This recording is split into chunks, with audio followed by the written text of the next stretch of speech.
We've got a special loco joining the Chelmswood Junction fleet. Let's have a look at it. Roll the intros.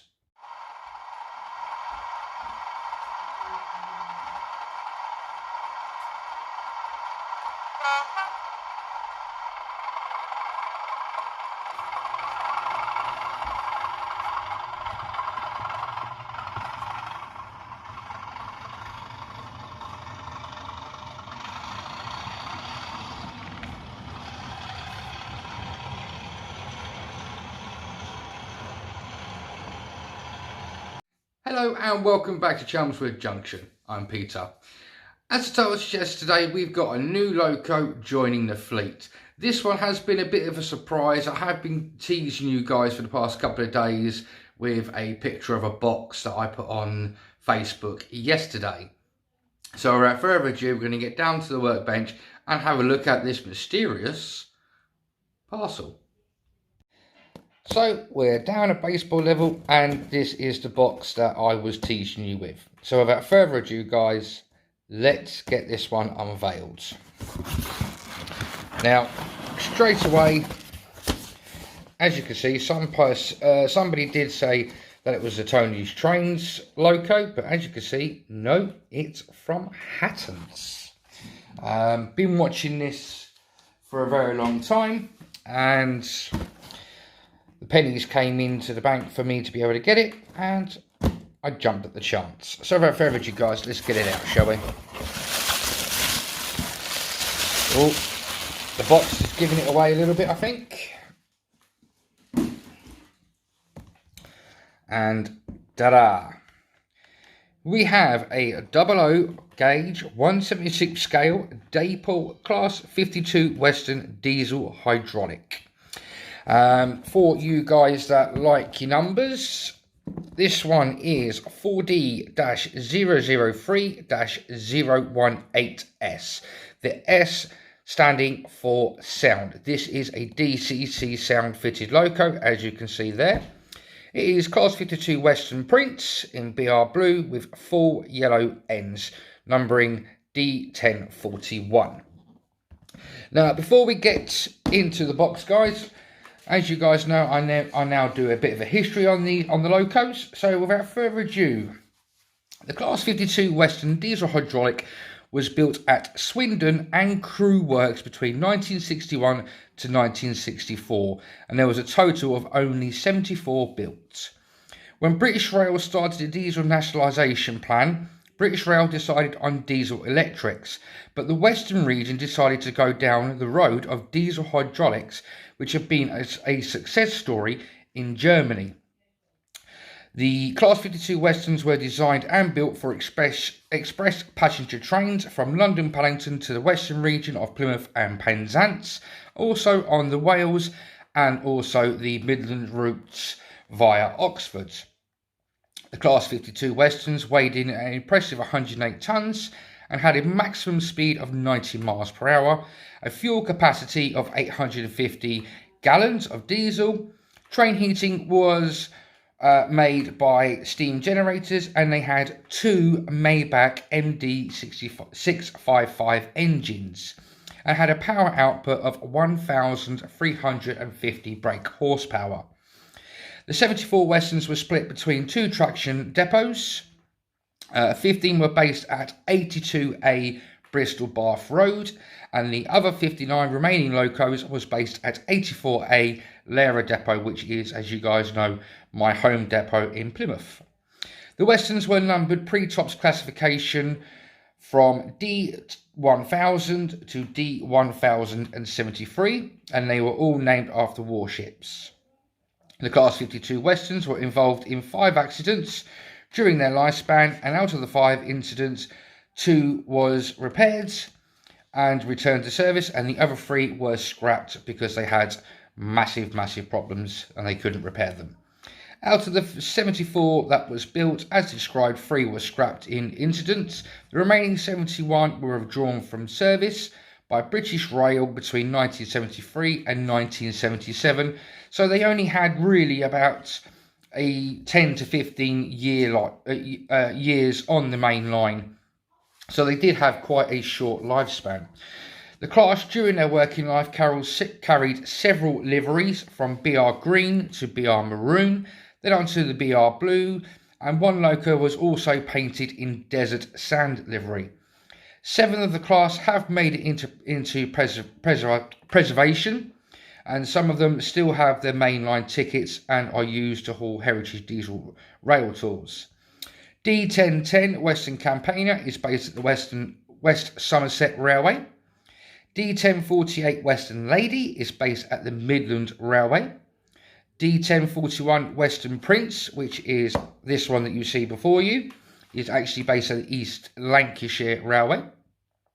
D1023 Western Fusilier is a static display at the National Railway Museum at York and is part of the National Collection. And D1013 Western Ranger, D1015 Western Champion and D1062 Western Courier are all based at the Severn Valley Railway. So that is the history of the Class 52 Western warships, diesel hydraulics, sorry. So on the front you get a lovely front view of the loco and a side view of the loco. You get lovely dapol, Class 52 Western diesel hydraulic locomotive printed on the front. As you can see, you've got a little sticker there saying it's DCC fitted, and also it's 00 gauge. On this end, it's just a silver colour with Dapol Model Railway Company written on it. One side of the box, again, is the 2 pictures, the name and 00 gauge. The other side is just 00 gauge there and Dapol authenticated 1/76 scale model. Obviously, like I showed you, there's the number of the barcode, and on the back is obviously the address of Dapol. The box itself, very, very sturdy, as you can see, and it is very, very nice. I do like the Dapol packaging. So without further ado, guys, let's get it out of its box. Let's pop that there. Now, straight away, you get a nice foam insert to protect the loco. We already have some paperwork, and there is the ice cube itself. But before we go into the ice cube, so as you can see, I'm going to start at the top and pull these 2 bits out here, or try to at least. So you get a little box with head code numbers that you can put into your loco. You also get a nice pack of, I think that's brake rod in there. And you also get other bits and pieces like the braking part, not braking parts, like the brake hoses and things like that. That goes on the front, and you also get 2 front parts there if you want to put them on. Now, some of these parts, if you do put them on, it does minimise the radius of the curve that you are going to run them on. So before you start running them, you need to probably test one of these parts on without gluing it into place before you actually decide to go full ahead steam and glue all the parts on. So you will, like I said, you will get minimised clearance on radius curves if you start putting some of these parts onto the loco. Also, you get lovely etched nameplates. If I spin it round there, and like as you can see it's Western Prince, and it's D1041, and also you get like the build plate there. These are obviously ones that you have to stick on, because as you will see in a second, let's get this one out the box, pop that to the sides. Straight away we can see there's more paperwork in the top. It's very, very tight, and what I like about Dapol's packaging is that, well, straight away there is the blanking plate for the loco if you wanted to put this back to DCC operation. And as you can see, there's 2 little switches on there, which I would say will probably control the lighting side of the chip, if you like I said, if you put this back to DCC. But mine's a DCC sound loco, and I'm not going to be doing that. So paperwork wise, you get a history of the loco on the front, instructions on maintenance, lubrication, and where to oil it. Tells you how to install a DCC chip on one side, and it also shows you on this side where all the spare separate detail parts go on the Loco as well. And it's nice to have them in colour as well. So again, I like that with dapol. They do like to give some colour in their instructions. This one here is just a lighting guide. This is basically if you're running on DC operation or DCC fitted, not sound. This also you'd have your DC operation there, and also it gives you 4 or 5 functions on there for the lighting if you've just got a DCC fitted chip. So there's another nice bit of information that comes with the Loco. And the usual dapol, no quabble, 24-month mechanical warranty. Always read these guys, and then if you want to, you can literally fill them out and send them off to dapol, so that way they know that how long you've had it. So if you've had it for only 18 months, they know you've had it for 18 months.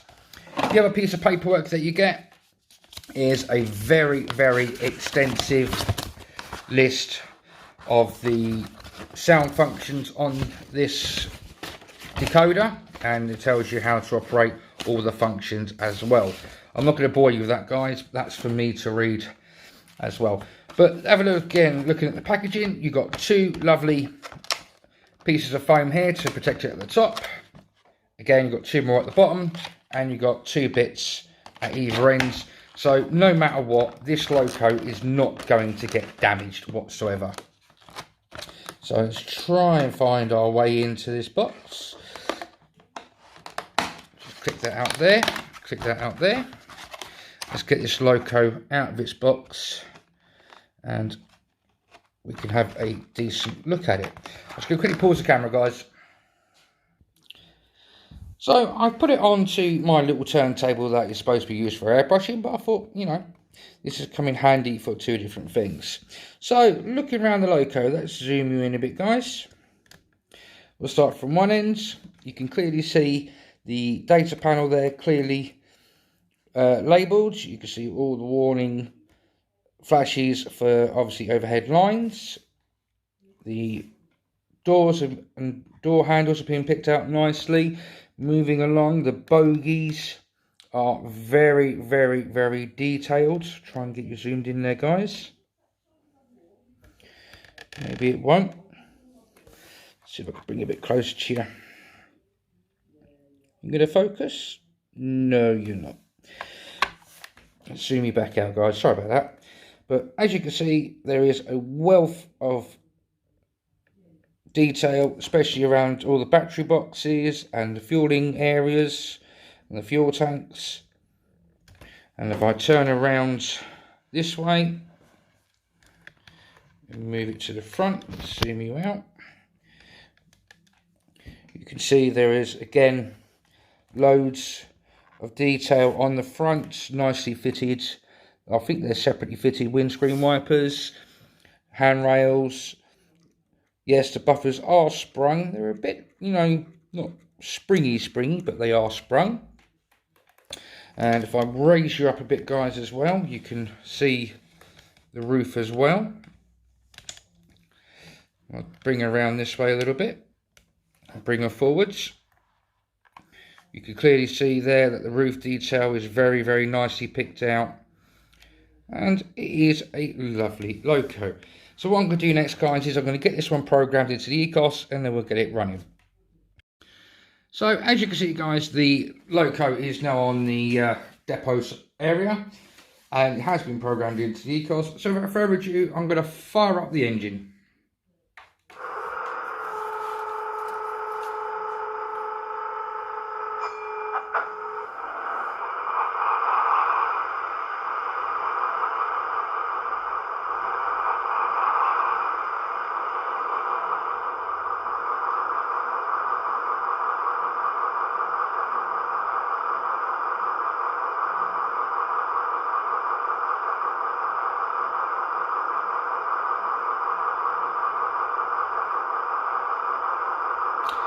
So there you go, guys, that's the engine actually now started.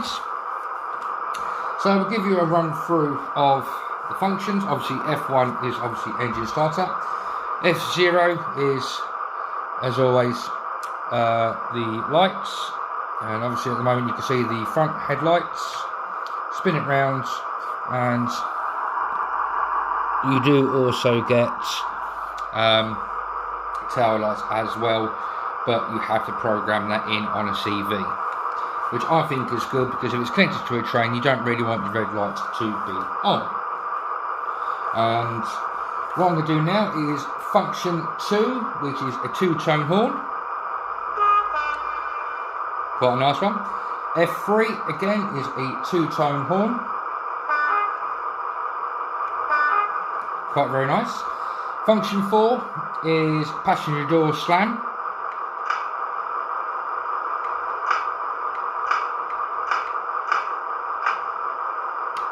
Quite a nice little feature there. Next one is the good old faithful gas whistle. Function 6 is again just another horn. Just a single one there. F7 is the brakes. So with this Class 52 Western, it has what they call real drive experience programmed in. So when you have got, say, like the throttle open 3/4 full and you put it to 0, the loco won't stop. It will decelerate very, very, very slowly. So F7 is basically your brake handle. The more you press it, the quicker the loco will stop, and the harder and the less distance it will need to stop. If you put it on, off, then obviously your braking distance is going to be further.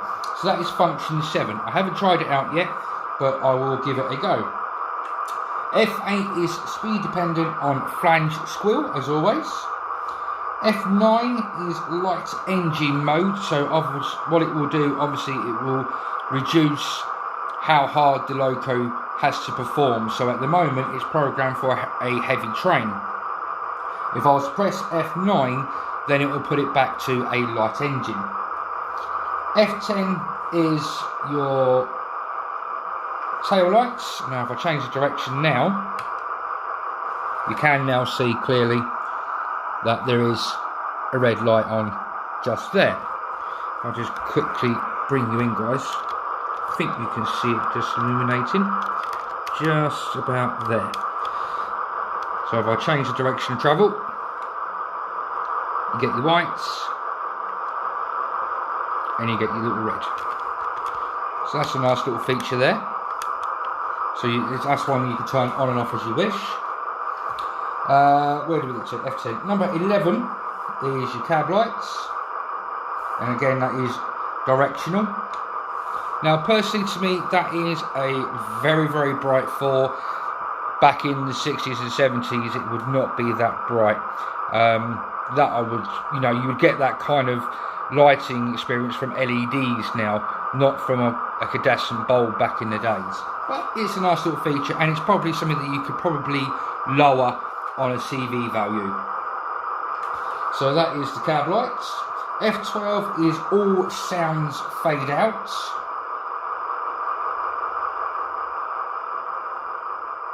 So you can hear the sound gradually fading away and going off. F13 is your coupling.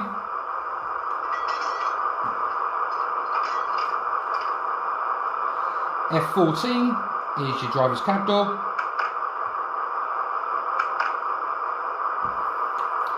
F15 is braking lights. So when you bring the engine to a stop at the end of the day, turn the engine off, you turn the main headlights off using function F0. And if you press F15, you'll have the tail lights front and back. So that's on F15. F16 is another little 2-tone horn. F17 again is another 2-tone horn. And F18 is the brake air release. So what I'm going to do now, guys, is I'm going to zoom you out and see what it's like when it's throttled up.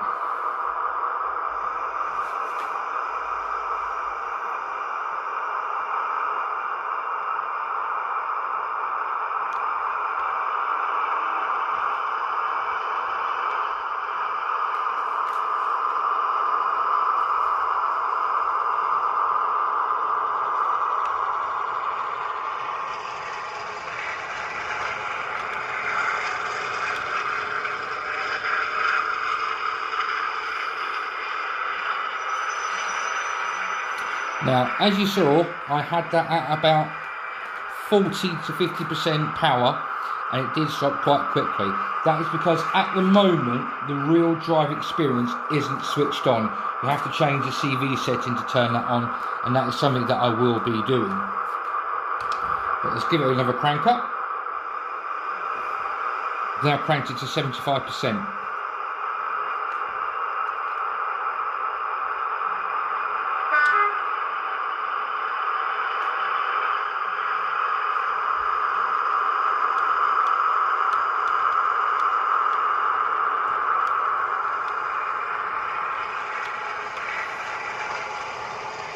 You can now hear those Maybach engines kicking in.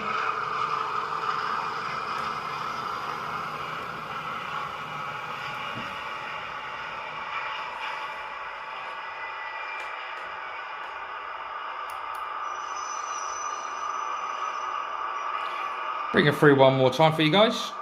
Now I've got her on full power.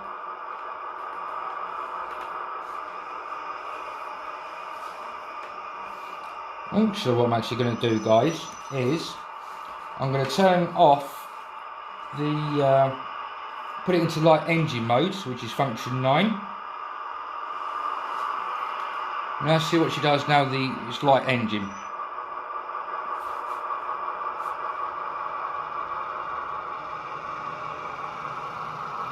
And as you can see, she accelerates very, very, very much quickly.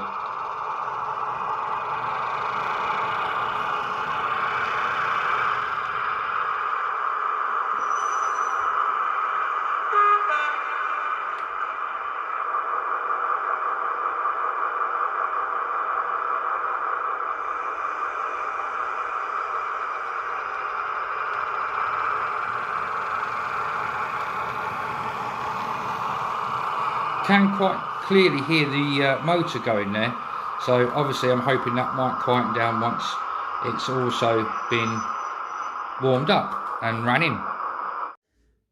So for the conclusion, what do I think of the Class 52 Western from Dapol? Well, I have had one before, and I did do a comparison video between the Dapol and the Helgen Class 52 Western many years ago on my old layout when I was living in Essex. But this one, I think the actual detail is actually slightly better than the original one that I had. So a great big thumbs up to Dapol. It is an absolute exceptional livery and an exceptional detail pack. Will I be adding the other details that come in the little box? When it comes to the head codes, yes, I will be looking at putting in the head codes, because obviously it's got to have a head code, or it looks a bit odd. Or you can always just put the domino effect stickers in there. That will look quite nice, actually. So yeah, I will be doing something with the head codes. With the other bits and pieces, I don't normally put them onto my locos. I usually leave my locos as they are. But there is no coupling on there at the moment. There is an NEM socket on there that you can put a normal tension lock on there. You can put a KD in there, or you can even put a hunt coupling in there. So you can put any kind of coupling that you wish to in the NEM socket. So that's a nice thumbs up. And it makes a change actually for a loco to come to, say, like the consumer, us, without any couplings already attached. So then that way, if we've got, say, like a KD or a hunt coupling that we've already got in stock and we want to put that into there, we haven't got to go through the fact of taking the tension lock out. We can just put our one straight in. So again, good thumbs up on that one, Dapol. Would I get another one of these? Most definitely, most definitely. I wouldn't mind getting myself a BR maroon one with full yellow ends. Probably wouldn't get that one DCC sound. I just want another one to go with that one alongside, just, you know, to look at the variations in obviously the red maroon livery and the BR blue. I went for this one because I am trying to do a bit of a BR blue scene sometimes on my layout. Obviously I've got me Class 43 Warship in maroon, I've got me Class 50 Ark Royal in BR blue, and now I've got a Western in BR blue. So I'm getting a bit of a 70s, 80s scene going on there. Hope you've enjoyed the video, guys. As always, if you have, please hit that like button down on the left hand side. If you just joined me recently and subscribed to my channel, a great big thumbs up. Thank you for joining me. I am literally inches away from the massive 1,000 subscriber mark. So if you're not a subscriber, please help me get to that 1,000 subscriber special and hit the subscribe button. If you are a new subscriber, I hope that you're enjoying the content so far, guys, and I hope you enjoy future content that comes in the future. The people that have been with me for a very, very long time, again, as always, thank you for staying with me through thick and thin. Hope you're still enjoying the content as well. If you want to carry on watching videos from my channel, there should be a link coming up here and here.